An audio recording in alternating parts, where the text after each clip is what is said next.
Hello friends, कैसे हैं आप सब। आई होप आप सब अच्छे होंगे। तो आज के इस वीडियो में हम क्या देखने वाले हैं, हम देखने वाले हैं एनसीईआरटी साइंस और चैप्टर है आपका 8th और क्लास भी कौन सी है 8th। ठीक है, क्लास 8th का चैप्टर 8th एनसीईआरटी साइंस और चैप्टर का नाम क्या है, बल तथा दाब, फोर्स एंड प्रेशर।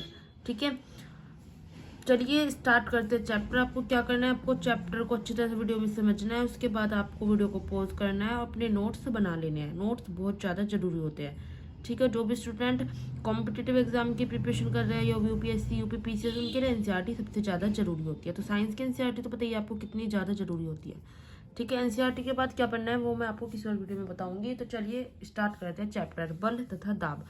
सबसे पहले हम देखेंगे बल, फोर्स किसे कहते हैं। किसी भी वस्तु को खींचना, अभिकर्षण मतलब, या धक्का देना, अपकर्षण। धक्का देना अपकर्षण, खींचना अपनी तरफ अभिकर्षण, जिसे आकर्षण कहते हैं, जिसे हम, वो क्या कहलाता है, बल कहलाता है। किसी भी वस्तु को खींचना या धक्का देना उसको कहते हैं हम बल, क्योंकि उसमें कुछ तो हमारी एनर्जी लगी ही है। ठीक है, बल का मापन कैसे होता है, एक तो परिमाण देखते हैं और एक देखते हैं मात्रक।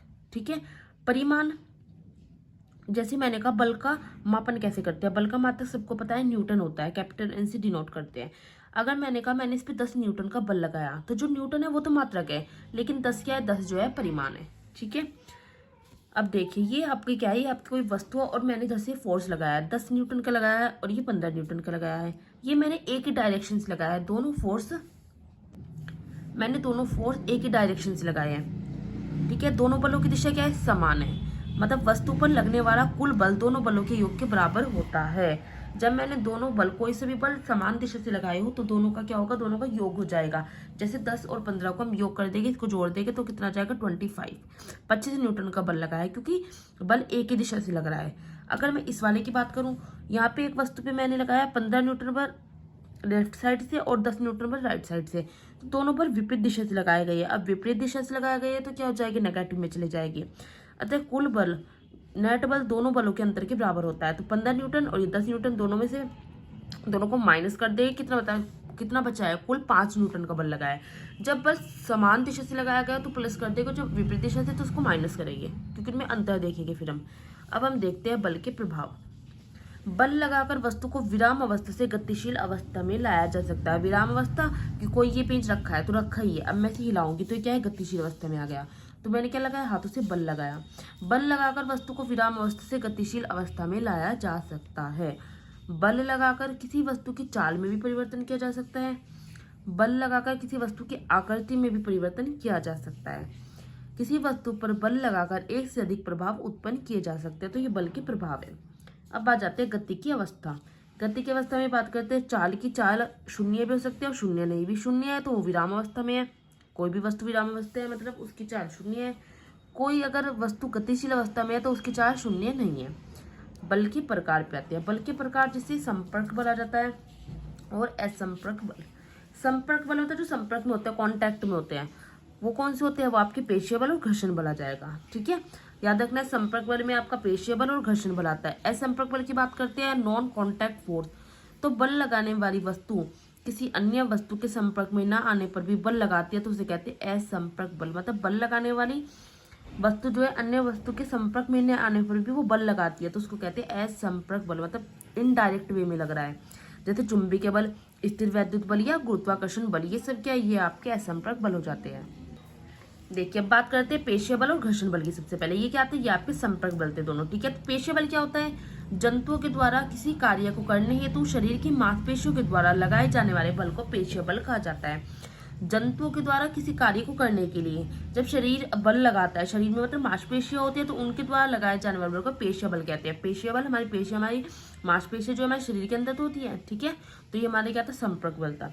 घर्षण बल क्या होता है, घर्षण बल किसी गतिशील वस्तु की चाल को कम करके उसे रोकने की कोशिश करता है। जैसे साइकिल का पहिया, जब हम मोड़ पे साइकिल लेते हैं ना तो घर्षण के कारण ही रुकती है थोड़ी, वरना ठीक है एकदम से गिर जाएगी। तो किसी गतिशील वस्तु की चाल को, साइकिल जो है गति करती है, तो गतिशील वस्तु की चाल को कम करके उसे रोकने की कोशिश करता है, और ये क्या, संपर्क बल है। अब बात करते हैं असंपर्क बल में, जिसमें आपका जाता है चुंबकीय बल। किसी चुंबक के द्वारा किसी चुंबक के द्वारा अन्य चुंबक तथा लोहे की वस्तुओं पर लगाए जाने वाले बल को चुंबकीय बल कहते हैं। मतलब चुंबक क्या करते हैं, दूसरे अन्य चुंबक को अपनी तरफ आकर्षित करती है। अब देखिए, मान लो आपका चुंबक है, चुंबक के दो ध्रुव होते हैं, एक तो नॉर्थ होता है, एक साउथ होता है। मान लीजिए ये चुंबक का, ये एक चुंबक है, ये भी एक चुंबक है, तो दोनों का क्या है, नॉर्थ सिरा है, तो दोनों में क्या होगा, प्रतिकर्षण होगा, एक दूसरे को दूर फेंकेगी। अगर साउथ सिरा है तो एक दूसरे को दूर फेंकेगी अगर समान सिरा है।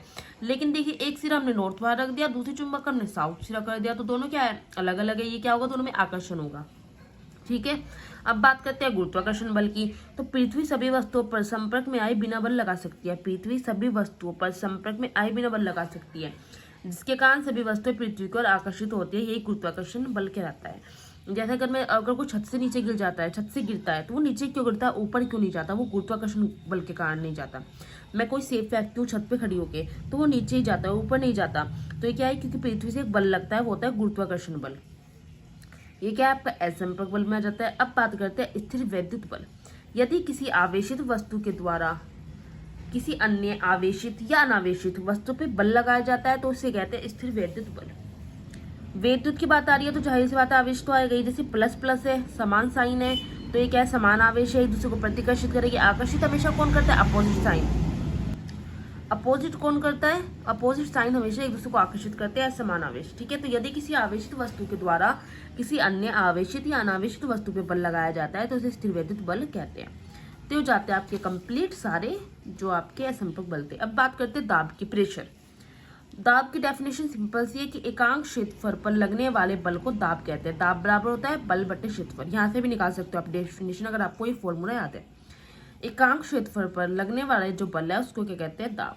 मात्रक क्या होता है दाब का, पास्कल। पीएस से इसको डिनोट करते हैं। एक पास्कल में कितना होता है, 1 newton divided by 1 metre square. बल बढ़ेगा तो दाब भी बढ़ेगा, जाहिर सी बात है। बल में कमी होगी तो दाब में कमी होगी। क्षेत्रफल बढ़ाए गए तो दाब कम हो जाएगा, प्रेशर कम लगेगा। अगर में क्षेत्रफल कम है तो क्षेत्रफल अगर बढ़ा तो दाब कम हो जाएगा, क्योंकि वो चीज बड़ी हो जाएगी। क्षेत्रफल मतलब एरिया ज्यादा होगा तो दाब कम लगेगा। क्षेत्रफल इतना हो गया तो दाब क्या लगेगा, ज्यादा लगेगा। तो क्षेत्रफल में कमी है तो दाब बढ़ेगा। बल बढ़ेगा, दाब बढ़ेगा। बल में कमी आएगी, दाब में कमी आएगी। पूछा जाता है एग्जाम में, क्षेत्रफल बढ़ेगा, दाब कम हो जाएगा। क्षेत्रफल में कमी आएगी, दाब बढ़ेगा तब। ठीक है, द्रव तथा गैस दोनों के द्वारा दाब लगाया जाता है। द्रव जैसे पानी को आप क्या कर सकते हो, आप प्रेस कर सकते हो। गैसों में सबसे ज्यादा प्रेशर लगता है। उदाहरण, वाहनों के टायर में हवा भरते हुए एक निश्चित आकार और आकृति में आ जाता है। ठीक, अब बात करते हैं हम वायुमंडलीय दाब की। तो पृथ्वी के चारों ओर पाए जाने वाले वायु के आवरण को क्या कहते हैं, वायुमंडल। वायुमंडल क्या है, हमारी पृथ्वी के चारों ओर जो वायु का आवरण है, इस वायुमंडल के द्वारा लगाए जाने वाले दाब को वायुमंडलीय दाब कहते हैं। वायुमंडल के द्वारा लगाए जाने वाला दाब क्या है, वायुमंडलीय दाब।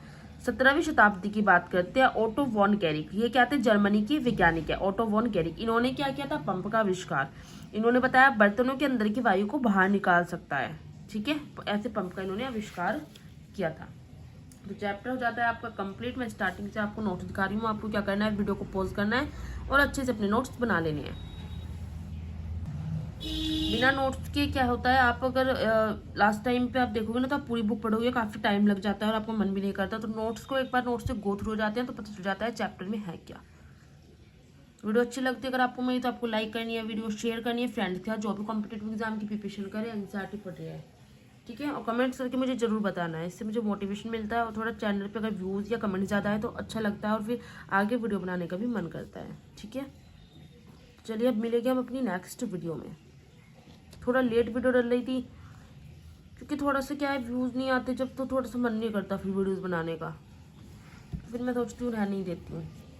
इतनी वीडियोज़ डालने के बाद भी व्यूज़ नहीं आते हैं तो थोड़ा सा डीमोटिवेट हो जाता है ना।